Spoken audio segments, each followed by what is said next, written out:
The one and only Botticelli. Botticelli and Raphael, shirts and trousers. நாயக நிகழ்ச்சியோட 3வது எபிசோடுக்கு வந்து உங்களை வரவேற்கிறோம்.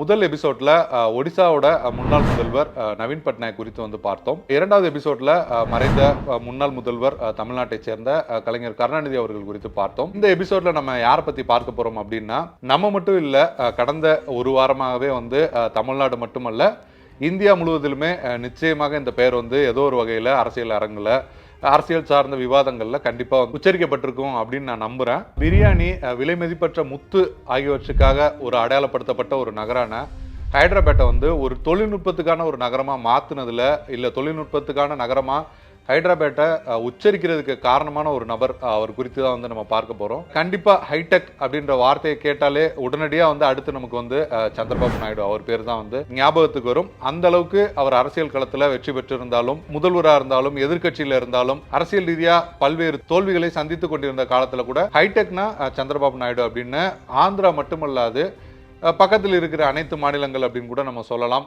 உச்சரிக்கிற அளவுக்கு ஒரு பெயர் பெற்றவர் சந்திரபாபு நாயுடு. அவரோட அந்த தேர்தல் பயணங்கள் குறித்து தான் இந்த நிகழ்ச்சியில வந்து நம்ம பார்க்க போறோம். பார்ப்பதற்கு முக்கியமான காரணம் அப்படின்னு நம்ம பார்த்தோம்னா, குப்பம் தொகுதியில 1989 இருந்து 2024 வரைக்கும் கிட்டத்தட்ட 8 முறை தொடர்ச்சியாக எம்எல்ஏக்களா வெற்றி பெற்றிருக்கார் சந்திரபாபு நாயுடு. அதற்கு முன்பாக சந்திரகிரி தொகுதியில் அவர் வெற்றி பெற்றிருந்ததை சேர்த்தோம்னா கிட்டத்தட்ட 9 முறை மக்களால் தேர்ந்தெடுக்கப்பட்ட சட்டமன்ற உறுப்பினரா சந்திரபாபு நாயுடு வந்து வெற்றி பெற்றிருக்காரு.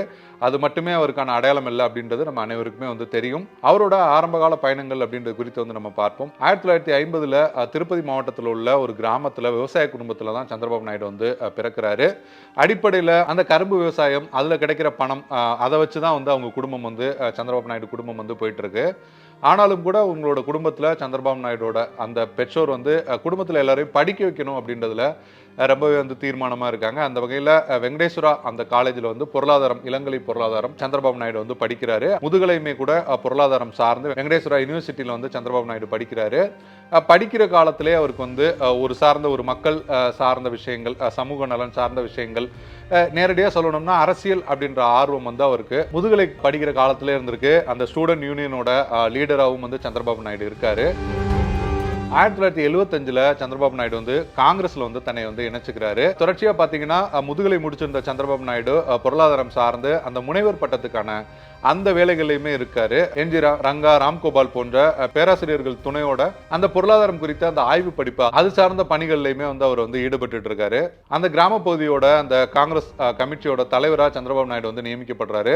தொடர்ச்சியா எமர்ஜென்சி வருது. அதற்கு பிறகு வந்து பாத்தீங்கன்னா சஞ்சய் காந்தியோட தீவிர ஆதரவாளராகவும் சந்திரபாபு நாயுடு வந்து மாறுறாரு. அப்படின்னு அந்த இளைஞர் காங்கிரஸ் அந்த செயல்பாடுகள்ல வந்து ரொம்பவே தீவிரமா இருந்திருக்காரு அப்படின்னு வந்து நம்ம சொல்லலாம். முதல் தேர்தல் அப்படின்னு பார்த்தோம்னா 1978 சந்திரபாபு நாயுடுக்கு வந்து முதல் தேர்தல். அவருக்கு அந்த சீட் கொடுக்கணும் அப்படின்னு சொல்லிட்டு அவரோட அந்த பேராசிரியர்கள் என்ஜி ரங்கா, ராம்கோபால் 2 பேருமே வந்து அவருக்கு வந்து ரெஃபர் பண்றாங்க, இவர் வந்து வேட்பாளராக நிறுத்தலாம் அப்படின்னு. அவங்களுக்கு காங்கிரஸ்லயுமே கூட செல்வாக்கு மிகுந்த நபர்கள் அவர்கள் வந்து இருக்காங்க. சுதந்திர போராட்டம் உள்ளிட்ட பங்களிப்பு கூட அவர்களுக்கு உண்டு. அந்த வகையில் அவங்க வந்து காங்கிரஸ்ல செல்வாக்கா இருக்கிறதுனால சந்திரபாபு நாயுடு வந்து ஒரு சிறந்த கேண்டிடேட்டா இருப்பாரு அப்படின்னு சொல்லி அவருக்கு வந்து ரெஃபர் பண்றாங்க. அது மட்டுமல்ல, அவர் வந்து இளைஞர் காங்கிரஸ்ல வந்து ரொம்பவே தீவிரமா செயல்பட்டு வராரு. இளைஞர் காங்கிரஸ்க்கு ஒரு 20% கோட்டா அப்படின்றது அப்போது வந்து காங்கிரஸ் கட்சியில் வந்து ஒதுக்கப்படுது.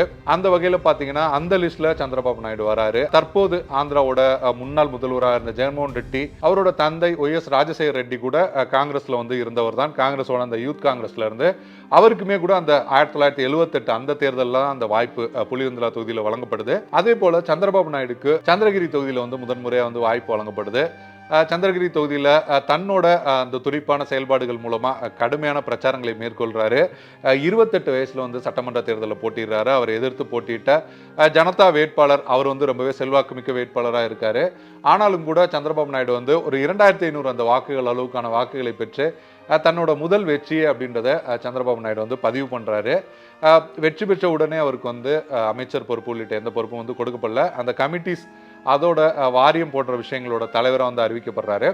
தொடர்ச்சியாக 1980 சினிமோட்டோகிராஃபி உள்ளிட்ட பல்வேறு துறைகள் சேர்ந்து அவர் வந்து அமைச்சராக்கப்படுறாரு. 1980 வந்து அமைச்சராகிறாரு. சினிமோட்டோகிராஃபி அது தொடர்பான அந்த அமைச்சரவை அப்படிங்கிறதுனால அவருக்கு வந்து அப்போதைய ஆந்திராவோட தெலுங்கு சூப்பர் ஸ்டார் என்டிஆரோட அறிமுகம் வந்து கிடைக்குது. அந்த அறிமுகம் நாளடைவில் சந்திரபாபுவோட செயல்பாடுகள் மூலமாக ரொம்பவே அந்த நெருக்கத்துக்குள்ளே வராங்க அப்படின்னு நம்ம சொல்லணும்.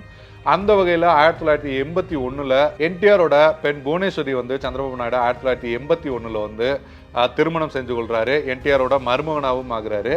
இந்த சூழல்ல காங்கிரஸோட ஊழல், தெலுங்கு மக்களோட அந்த மானம் உள்ளிட்ட விஷயங்களை வந்து முன்னிறுத்தி 1982 தெலுங்கு தேசம் அப்படின்ற கட்சியை வந்து என்டிஆர் வந்து தொடங்குறாரு. அப்போது வந்து சந்திரபாபு நாயுடு வந்து தன்னோட மாமனாரே கட்சி தொடங்கினாலும் கூட காங்கிரஸ்ல தான் இருக்காரு. முதல் தேர்தல் வந்து அந்த தேர்தல் வந்து நடக்குது 83. 1983 என்டிஆர் எதிர்கொள்கிற முதல் தேர்தல். அதில் பெருவாரியா, அதாவது கட்சி தொடங்கிய 270 நாட்களுக்குள்ளாவே வந்து ஆந்திராவோட ஆட்சியவே என்டிஆர் வந்து பிடிக்கிறாரு. அதற்கு பிறகு பார்த்தீங்கன்னா சந்திரபாபு நாயுடுமே காங்கிரஸ் கட்சியிலிருந்து விலகி என்டிஆரோட தெலுங்கு தேசம்ல வந்து இணைகிறாரு. கட்சி சார்ந்த பணிகளில் வந்து ரொம்ப தீவிரமாக வந்து அவர் வந்து கவனம் செலுத்துறாரு. 1984 தெலுங்கு தேசத்தில் உள்ள பாஸ்கர் ராவ் அப்படின்றவர் என்டிஆர் வெளிநாடு போயிருக்கிற சமயத்தில் அந்த ஆட்சியை கைப்பற்றுறதுக்கான நடவடிக்கைகளில் வந்து பாஸ்கர் ராவ் வந்து ஈடுபடுறாரு. அதுல அந்த விஷயங்களை வந்து முறியடிச்சதுல வந்து சந்திரபாபு நாயுடுக்கு ரொம்பவே பங்கு இருக்கு அப்படின்னு வந்து சொல்லப்படுது. தொடர்ச்சியா மீண்டும் வந்து என்டிஆர் வந்து முதல்வர் ஆகிறாரு. ஒரு சில நாட்கள்ல வந்து மீண்டும் 1985 மீண்டும் வந்து ஆந்திராவுக்கு வந்து தேர்தல் வருது. அந்த தேர்தலையும் என்டிஆர் வந்து போட்டியிட்டு மாபெரும் வெற்றி பெறாரு. அந்த தேர்தலில் சந்திரபாபு நாயுடு போட்டியிடல. அது மட்டுமல்ல, 1983 என்டிஆர் முதன்முறை போட்டியிட்டு வெற்றி பெற்ற போது சந்திரபாபு அதே சந்திரகிரி தொகுதியில் போட்டியிட்டு 17,000 வாக்குகள் வித்தியாசத்துல தோல்வியும் வந்து சந்திரபாபு நாயுடு வந்து அடைகிறாரு. 86 தெலுங்கு தேசம் கட்சியோட பொதுச் செயலாளராக சந்திரபாபு நாயுடு வந்து என்டிஆரால் அறிவிக்கப்படுறாரு. தொடர்ச்சியாக 1989 தேர்தல் வருது. அது வந்து தெலுங்கு தேசம் கட்சிக்கு மிகப்பெரிய ஒரு அடியை உருவாக்கிய தேர்தல்னு நம்ம சொல்லலாம். என்டிஆர் வந்து ஆட்சியை இழக்கிறாரு. அந்த சூழலில் குப்பம் தொகுதியில் முதன்முறையாக வந்து சந்திரபாபு நாயுடு வந்து போட்டியிடுறாரு. குப்பம் தொகுதியில் போட்டியிட்டு சந்திரபாபு நாயுடு வந்து 1989 தேர்தலில் எம்எல்ஏவாக தேர்ந்தெடுக்கப்படுறாரு. உதாரணத்துக்கு வந்து தண்ணியில்லா காட்டுக்கு அனுப்பிடுவேன் அப்படின்னு சொல்ற மாதிரி ஆந்திராவில் வந்து குப்பம் அந்த பகுதி வந்து பார்க்கப்படுது. அப்படிப்பட்ட ஒரு இடத்தை தேர்வு செய்து அங்கே வந்து சந்திரபாபு நாயுடு வந்து எம்எல்ஏவா தேர்வாகிறாரு. தெலுங்கு தேசம் ஆட்சி பறிபோனதுனால அந்த எதிர்க்கட்சி தலைவராகவும் அந்த கோஆர்டினேட்டர் ஒருங்கிணைப்பாளர் பொறுப்பை என்டிஆர் வந்து சந்திரபாபு நாயுடுக்கு வந்து கொடுக்குறாரு. அந்த காலகட்டத்தில் ரொம்பவே சிறப்பாக சந்திரபாபு நாயுடு தன்னோட கட்சியை வந்து சட்டமன்றத்துக்கு உள்ளேயும் வெளியேயும் ரொம்பவே சிறப்பாக வந்து கொண்டு போறாரு. மிகச்சிறப்பாக வந்து வழி நடத்துறாரு. அப்பவே வந்து உறுப்பினர்களை வந்து கம்ப்யூட்டரைஸ்டு ஆக்குற உள்ளிட்ட விஷயங்கள்ல, டெக்னாலஜி சார்ந்த விஷயங்கள்ல வந்து அடுத்தடுத்த கட்டத்துக்கு வந்து கட்சியை கொண்டு போறதுல ரொம்பவே தீவிரமா இருக்காரு. இயல்பாகவே வந்து ஒரு டெக்னாலஜி சார்ந்த ஆர்வம் இருக்கிறதால அது போன்ற விஷயங்களை அவரால் ரொம்பவே எளிமையாக வந்து பண்ண முடியுது.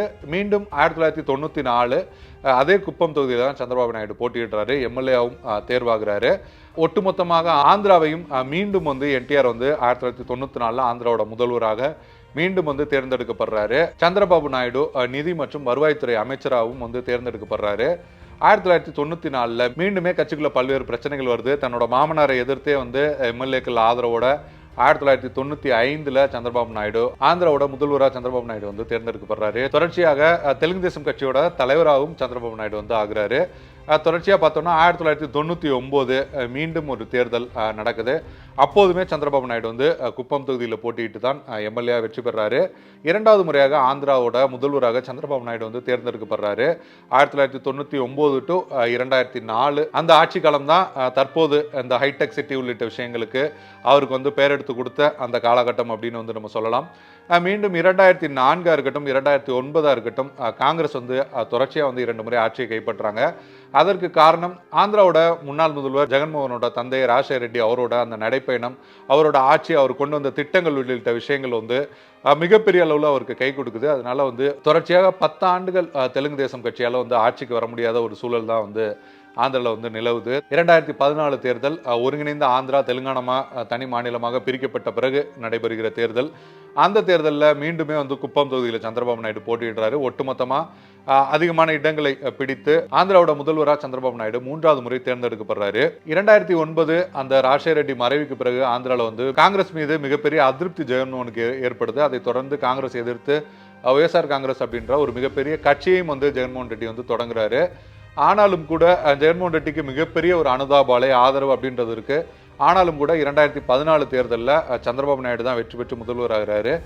ஜெகன் வந்து எதிர்க்கட்சி தலைவர் தான் ஆகிறாரு. தொடர்ச்சியாக பார்த்தீங்கன்னா மீண்டும் 2019 சட்டமன்ற தேர்தல் மீண்டும் குப்பம் தொகுதியில் போட்டியிட்டு 7வது முறை தொடர்ச்சியாக 7வது முறையாக போட்டியிட்டு சந்திரபாபு நாயுடு வந்து குப்பம் தொகுதியில் வந்து போட்டியிட்டு எம்எல்ஏ வெற்றி பெறாரு. ஆனால் இந்த முறை வந்து ஆட்சி வந்து ஜெகன்மோகன் ரெட்டி கைக்கு போயிடுது. வெறும் 23 எம்எல்ஏக்களோட சந்திரபாபு நாயுடு வந்து சட்டமன்ற எதிர்க்கட்சி தலைவராக அமர்றாரு. அப்படி எதிர்க்கட்சி தலைவராக இருக்கும்போது 2021 நவம்பர் 20ஆம் தேதி சட்டமன்றத்தில் வந்து ஒரு மிகப்பெரிய ஒரு விவாதம் வந்து ஏற்படுது. அப்போது சந்திரபாபு நாயுடு அந்த விவசாயம் தொடர்பான அந்த மசோதால ஆளும் கட்சியான ஒய்எஸ்ஆர் காங்கிரஸை கடுமையாக வந்து விமர்சனம் பண்றாரு. அப்போது ஆளும் தரப்புல இருந்து கடுமையான அதிருப்திகள் எதிர்ப்புகள் வந்து வருது. ஒரு கட்டத்தில் வந்து சந்திரபாபு நாயுடோட குடும்பத்தினரை வந்து தரக்குறைவாக பேசுறாங்க அப்படின்ற மாதிரி ஒரு சூழல் வந்து நிலவுது. சந்திரபாபு நாயுடு உடனடியாக சட்டமன்றத்திலிருந்து வெளியில் வராரு. இனிமே வந்து நான் முதல்வரானா மட்டும்தான் சட்டமன்றத்துக்குள்ள வருவேன் அப்படின்னு சொல்லி சபதமே எடுக்கிறாரு. வெளியில் வந்து தெலுங்கு தேசம் ஆஃபீஸில் கட்சி ஆஃபீஸில் வந்து பத்திரிகையாளர்களையும் சந்திக்கிறாரு. அப்போது மிகப்பெரிய தலைவர்களான வாஜ்பாய், விபி சிங், கருணாநிதி, பிஜு பட்நாயக் போன்ற தலைவர்களோட கூட நான் வந்து அரசியல் செஞ்சவன். விமர்சனங்கள் அப்படின்றத வந்து நான் ரொம்பவே அதை வந்து ஆரோக்கியமாக தான் எடுத்துக்கொள்வேன். ஆனால் என்டிஆர் காலத்திலையும் சரி, என்னோட காலத்திலையும் சரி, அரசியலே இல்லாத என்னோட மனைவி குறித்து பேசுகிற வந்து நான் என்னால் ஏற்றுக்கொள்ள முடியல அப்படின்னு பத்திரிகையாளர் சந்திப்பிலேயே அழுக ஆரம்பிக்கிறாரு சந்திரபாபு நாயுடு. பக்கத்தில் இருக்கிற அந்த தெலுங்கு தேச நிர்வாகிகள் வந்து அவரை வந்து சமாதானப்படுத்துறாங்க. தற்போது ஆந்திராவில் வந்து சந்திரபாபு நாயுடு மீண்டும் வெற்றி பெற்று ஆட்சி அமைச்சிருக்கிறதுல அதற்கு ஒரு மிகப்பெரிய பங்கு அப்படின்றது அந்த சம்பவத்தை வந்து நம்ம சொல்லலாம். அது மட்டுமல்ல, 2023 அந்த ஸ்கில் டெவலப்மெண்ட் தொடர்பான ஒரு ஊழல் வழக்கில் சந்திரபாபு நாயுடு வந்து கைது செய்யப்படுறாரு. அதுலேயும் பார்த்தீங்கன்னா கிட்டத்தட்ட ஜாமீன் கிடைக்கிறதுக்கே அவருக்கு வந்து கிட்டத்தட்ட 2 மாதங்கள் வந்து ஆகுது. ரொம்பவே சிரமங்களுக்கு வந்து சந்திரபாபு நாயுடு வந்து ஆளாகிறாரு. முடித்து விட்டு ஜாமீனில் வந்து நவம்பர் மாதம் வந்து வெளியில் வர்றாரு 2023. அப்போது இருந்தே அவர் வந்து 2024 நாடாளுமன்ற மற்றும் சட்டமன்ற தேர்தலுக்கு தயாராகிட்டாரு அப்படின்னே வந்து நம்ம சொல்லலாம். ஏறக்குறைய வந்து இந்த ஒரு 6 மாத கால இடைவெளியில் மிக தீவிரமாக பிரச்சாரங்களை வந்து சந்திரபாபு நாயுடு வந்து முன்னெடுக்கிறாரு. அதன் தொடர்ச்சியாக 2024 தேர்தல் தேசிய ஜனநாயக கூட்டணி மீண்டும் வந்து பாஜக, ஜனசேனா உள்ளிட்ட கட்சிகளோட கூட்டணி அமைத்து போட்டியிட்டு தற்போது வந்து மெஜாரிட்டியோட ஆட்சியை வந்து சந்திரபாபு நாயுடு வந்து அமைச்சிருக்காரு.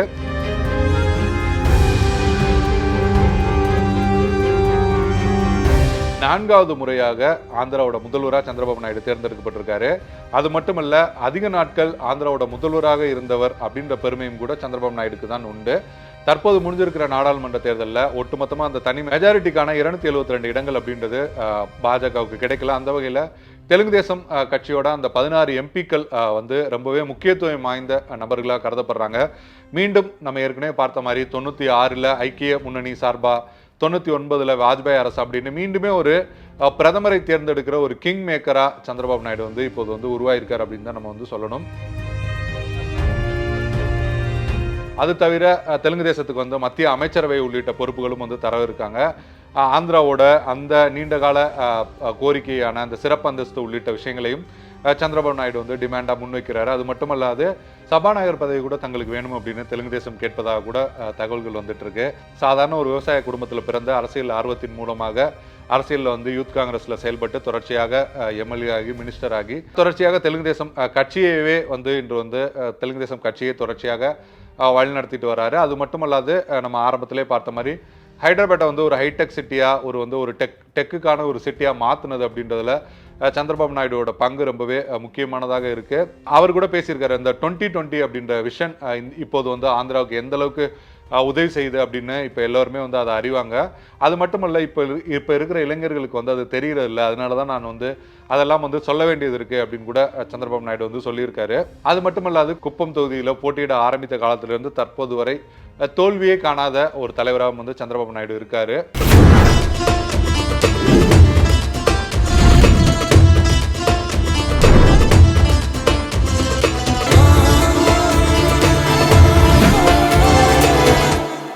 இந்த வாரம் நாயக நிகழ்ச்சியில ஆந்திராவோட முதல்வராக பொறுப்பேற்க இருக்கிற சந்திரபாபு நாயுடு குறித்து பார்த்தோம். அடுத்த வாரம் வேறொரு தலைவரோட நம்ம வந்து நாயக நிகழ்ச்சியில சந்திக்கலாம். நன்றி, வணக்கம். பார்ட்டி வேர்னாலும் ஐ ப்ரிஃபர் போட்டிசலி. எங்க இருந்தாலும் நம்ம ஸ்டாரா தெரியணும் இல்லையா? வெரைட்டியான கலர்ஸ், நியூ டிசைன்ஸ், அதுக்கு மேல star look. The one and only Botticelli.